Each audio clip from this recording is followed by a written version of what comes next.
Hey everybody, Tom Barnas, Stories from the 78th D podcast. So thanks for watching, listening, subscribing, whatever you do. I appreciate it. And if you don't already, please do subscribe on Spotify or Apple Music or Amazon or the whole thing. Either way, it's on YouTube as well. But this is a behind-the-scenes look at what happens as I do stories for the 78 and throughout the week. Random things happen, and I thought it'd be fun to just chat about it on this platform. So this particular week, I've been holding off on a story for a long time, and the gentleman's name is Ruben Taylor, and his story is pretty incredible. I mean, the guy has a bunch of buildings in Chicago, specifically in the West Loop, before the West Loop is what it is now. And if you're not familiar with Chicago's West Loop or Fulton Market, it's pretty much the hottest neighborhood in one of the hottest neighborhoods in the United States, certainly in Chicago, right? So this gentleman, he's 90 plus years old, and he has been a part of that area before it went bad, while it was bad, now the uptick of regentrification and all the things. But he has an incredible story to tell. You see, his grandfather is the inventor of the first ever Wright Brothers engine. I am not kidding. A very cool story, and it's legit. I looked it up. I verified facts. His grandfather is Charlie Taylor is the gentleman's name. He worked for the Wright Brothers, and Ruben specifically remembers a time spending with his grandfather out in Detroit, specifically, I think probably Dearborn, Michigan, for a summer in like the 40s, talking about the Wright Brothers and how that all happened for him and all whatnot. So very cool story up on the website right now. And you'll see Ruben's lovely mug right there for the world to see. Very cool story. I don't want to spoil much more of it outside of that, but we talked for a good 20 minutes. He also collects Lincoln cars. I'm not talking like new ones, like town cars. I'm talking about Lincolns from like the 20s, 30s, 40s, 50s. And he's got, I mean, I don't know if hundreds might be accurate, but certainly a bunch of Lincolns in various states or forms. He's got the machinery to repair these things and build new things. It's very cool. See the video because you'll see all the stuff I'm talking about. And it's in this unassuming building in Chicago's West Loop, right by the Epiphany Center. So if you know where that is, that's where this is. Very cool story. I interviewed a young lady who wrote a book called I Didn't Believe Him. And it's this book about, anybody who's a parent, right, who struggles with their kids going to school, because you don't want to believe that your kid, not that there's anything wrong with your kid, but you don't want to believe that your kid needs extra help. You just want them to have a fighting chance to do it, the same experience you had if you had that experience, right? So I thought that Dr. Daria's book, Irene Daria, she is a phenomenal book about her journey of listening to her kid who would come to her and tell her that his school isn't teaching him how to read, which that sounds ridiculous, right? Especially a 5-year-old saying, they're not teaching me how to read. And it was a good year of struggling at school for this kid and mom trying to figure out what's going on for her to finally believe her son, because as she puts it, the day that her son came up to her and said, "Mom, you want to see how I learned how to read?" And she's, of course. And by the way, Dr. Daria, she is a author, journalist, psychiatrist, a medical professional. I mean, she's not no dummy, is what I'm saying. So like this woman, is written for great publications throughout the world. So, I say that to give people grace, because, and this woman, by the way, is a tutor to the stars. Her roster of clients includes the children of like Tom Brady and the late Philip Seymour Hoffman, among others. So like this woman's well respected. And it took her a year to figure this out with her kid, because when her kid showed her how to read, he took the book, he put it behind his back, and then he just started verbatim speaking the book, writing it verbatim, just speaking the book. And she's like, "Well, why aren't you looking at the words?" He's like, "Well, I don't know how to read the words. I just memorize the words with the pictures." And that's how they taught him how to read. It was like memorization, not sounding out words. And that kind of goes into part of the story of the book, I Didn't Believe Him. And it's a fascinating journey of how, when difficulties at school affect family, how it affects family and whatnot. So fascinating story and a great read. And it made me feel a little less alone, if I'm being 100% honest, in dealing with my son who has ADHD and trying to get him to the best spot to succeed, which can be difficult if you don't know where that is. So through really good research of his mom and great doctors, we got him to a place where it seems like, I mean, his fifth grade was a struggle with school. And so far this year, I mean, it's 2 weeks in, it's complete opposite because we got him on a pathway for success. So very encouraging, and I can sympathize with it. And it's a book. Everybody is struggling with their kids, and you can't always. Her biggest message was that you can't always assume that your school that you're sending your kids to is doing what you think they should be doing or doing something correctly. It took her. I mean, this is Manhattan, and it took her to, show this information for it to change in New York City. So I digress. Great book. Otherwise, take a look, take a listen. Fantastic story. So if you are a person of history and you love history in Chicago specifically, you're going to love this story. So the House of Gluns and the Glunz Tavern, right there on Wells Street, on Wells and like Division. It is a Chicago institution, and it's fascinating because the House of Gluns started back in the day when Chicago was kind of just getting itself figured out after the Great Fire, right? The Great Chicago Fire. So on the street back then, right off of Halsted, these German immigrants came to Chicago, and you had Dr. Scholl's. You know the name Dr. Scholl's because of the company now. Well, it was a dude named Dr. Scholl's back in the day that set up shop. Also, Oscar Mayer set up shop on Halsted. And Glunz, all these gentlemen were all friends, and they were all from Germany. They're all coming to Chicago for work and whatnot. Well, after a while of getting him settled, Mr. Glunz, if you will, he set up House of Gluns because he missed his selection of wines that you can get in Europe. And he opened up like this wine shop in Chicago. It's been open for over 100 years. You walk inside of this place, it is spectacular and voted like the #1 wine shop in America. So that's, bougier than what's going on in San Francisco and Napa Valley. This place is awesome. Been around for years. And it's also connected to a bar. And the bar was opened up in like the 1800s, closed for Prohibition. It did not reopen until 2012, right on the corner of, like I said, Wells and Division. Right there, Russian Division neighborhood, the old mayor of Wall Street, mayor of Rush Street, Harry Carey, back in the 80s, like that's this area, right? And the bar, I mean, they had to like recommission the bar from that era to build it out. But the bar's cool. There's a lot of old memorabilia in there, but the wine shop is the crown jewel of this. There's a tasting room, and like I said, the wine shop's old, and they got wine from all parts of the world.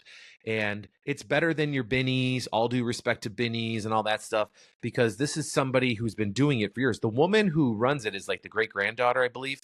And who is not a young person by any means. She retired in, I think, 2008 to run this place. She retired. Hear that again. She retired in 2008, and she's been running this place ever since. That's how much she loves it. That's how much of a Chicago institution this is in the Old Town neighborhood. Very cool. So at the very least, if you're not a drinker, but you just want to see something really old and historic that has to do with the beginning foundations of Chicago, go to the House of Gluns. Check it out. Buy yourself a bottle of wine if that's your thing, or buy it for somebody else. It's a cool experience, and just a lot of fun. And occasionally, from time to time, I have a friend. Her name is Laura. She writes for the site. Her name is Laura Neary, and she writes for the site. She posted something a couple weeks ago about an apple farm up in Wisconsin, and then she went to Virtue Cider, and it is making a Virtue Cider sustainable farmhouse in the foothills, if you will, of Michigan. So check that out. Fun story, great spot. She likes to go up that way. She does a little bit of the South Side as well, and a lot of fun to see what she explores. The crown jewel of the past week, though, I gotta say, was taking my wife to see her first ever Pearl Jam concert ever And then not only that, but at Wrigley Field, which I think is like a double. It's like the cherry on top. If you've never seen Pearl Jam, seeing him at Wrigley Field is a unique experience. Now, you ask old school Pearl Jam fans, they might not agree with that just because they like their Pearl Jam in like, a proper music venue or like, a place like the United Center in Chicago. But I'm on that other end where, I love the Cubs. I'm a huge Cubs fan. And seeing a concert at Wrigley Field is great because the sound is pretty solid and the backdrop is amazing. Now, over the years, Eddie has hammed it up a little bit with playing at Wrigley Field and his connection to the Cubs and the World Series pursuit. He used to sing "Someday We'll Go All the Way" until they won the World Series. They don't really sing that anymore, for obvious reasons. But seeing Pearl Jam through my wife's eyes for the first time and her experience it, like there was a few times where she would just look at me and be like, oh my God, because of the way the energy coming off the crowd, the singing, the chanting, when you're supposed to do all those things during a Pearl Jam concert. And if you know what I'm talking about. It is phenomenal. And I would say if you've never seen Pearl Jam in concert, it's probably one of the few bands left in the world that can command a crowd the way and from a rock band perspective. Okay. Like, yes, I know Taylor Swift sells out, whatever. I get all that. And other bands, all due respect to all that, all those genres. Pearl Jam's just a little different. It's similar, not the same, but similar to like going to a Bruce Springsteen show. And, and Bruce is older now, like, so I'm talking maybe Bruce Springsteen like 10 years ago and 40 years before that, like going to a Bruce show was just this amazing experience, or going to a Stone show. But those bands, they're getting older. Their shows are changing because the energy is changing because they're getting older.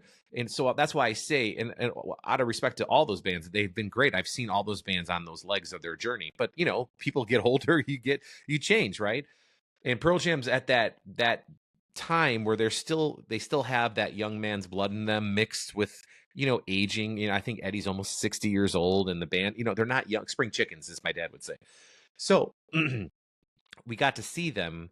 And my full disclosure, my wife is also 6 months pregnant. So going there was her first time and our future baby girl's first time hearing Pearl Jam. So in our house, that will be her first concert she ever goes to. But the experience at Wrigley was great. He talked about his experience coming, because Eddie Vedder's from Evanston, Illinois, and his family's from Chicago. So he talked about living in Chicago, going away, and then coming back. And one of his uncle, who took him to his first Cubs game, he talked about a story about him and his uncle driving up to Lake Forest and driving up to a football field with a chain link fence around it and watching a football team, which turned out to be the Chicago Bears. And this is, during their heyday when Walter Payton was playing for the Bears. So, Walter Payton sweetness, like the best running back in the history of NFL.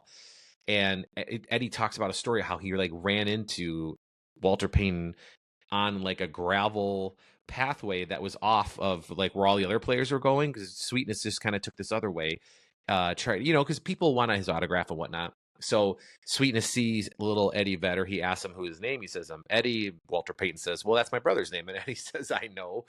And he's like, "Do you want me to sign that thing for you?" And of course, Eddie says, "Yes, sir, please."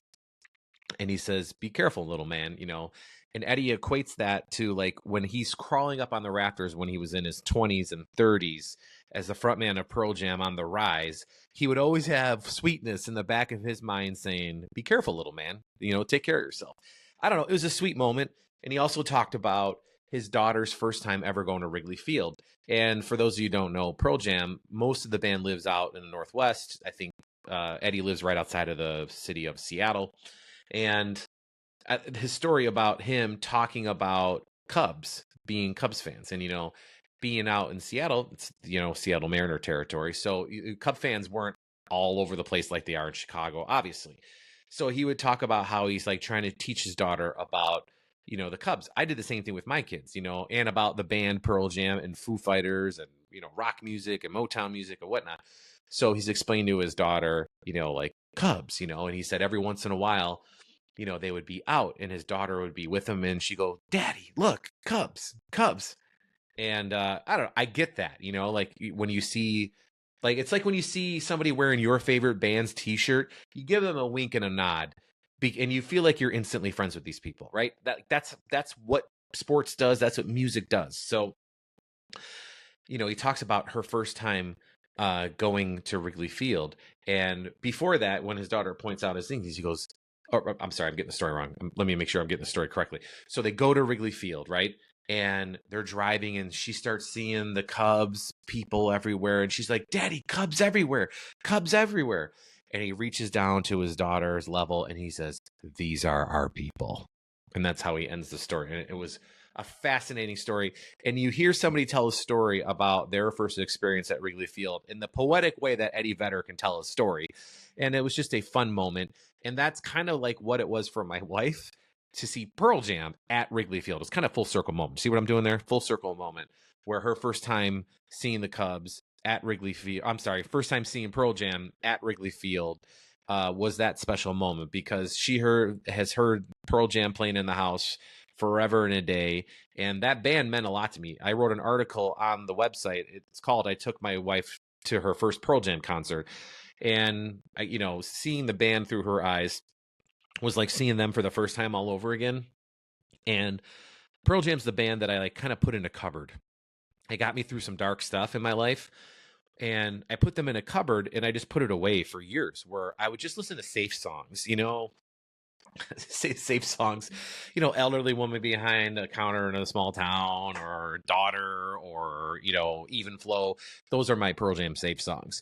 And as we were getting ready to listen to the concert, or go to the concert, I should say, we started listening to some Pearl Jam, and a song popped in there that was in the cupboard that I'm talking about, that I packed away for like the last 10 years and really didn't listen.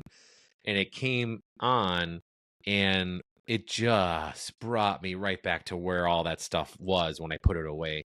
And I like broke down in front of her, and it was kind of embarrassing. And she's like, what is going on? And I couldn't even control it. It just came out of nowhere. And I think that's what music is for me. It's compartmentalized things in life where I can remember where I was and whatnot. But this particular song and that album, really, I just haven't listened to it. I didn't even know that I didn't listen to it until that day of the concert. So a little of exercising some old demons and seeing the band through her eyes just made me fall in love with the band all over again. And I mean, they are my Mount Everest of music. Pearl Jam is up there with the Foo Fighters and, Bob Seger and others, I'll say. But the song, if anybody cares, the song was called The Fixer by Pearl Jam. And there's a specific line in the song where he says, I want to fight to get it back again. And man, oh man, that is a song. And those lyrics haunted me for years, and I'm glad that I got to experience it. Sadly, they didn't play it, but they played a bunch of other stuff that was really great. And 2 shows at Wrigley Field in Chicago in the summertime. There is not a better place in the world to see a concert. You can't. Red Rocks, no, not compared to Wrigley Field in the summertime, right off of Lake Michigan on Chicago's north side. Nope, sorry, not gonna win that argument with me. So either way, if you want to take a look there, I got some video of the concert, and I wrote a little story about what that concert meant to me and my wife up there, along with all the other stuff I've talked about. So head over to storiesfromthe78.com. You'll see all the fun stuff that I've got going on there for the website. And thanks for listening to this podcast and watching. Subscribe. Please do all the things. Tell your friends if you like this stuff. I do this all just on my own side hustle, and I try to make it compelling. So there you go. Thanks for watching, and I will talk to you guys next week. We'll see you later.